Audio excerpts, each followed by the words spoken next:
Curse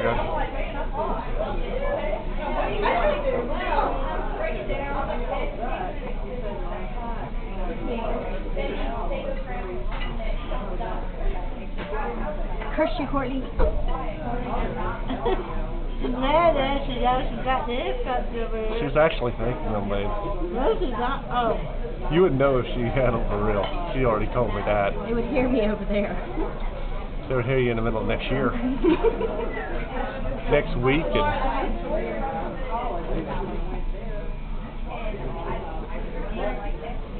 about to put my strap in my Coca-Cola. Huh? Because he doesn't. And it feels like someone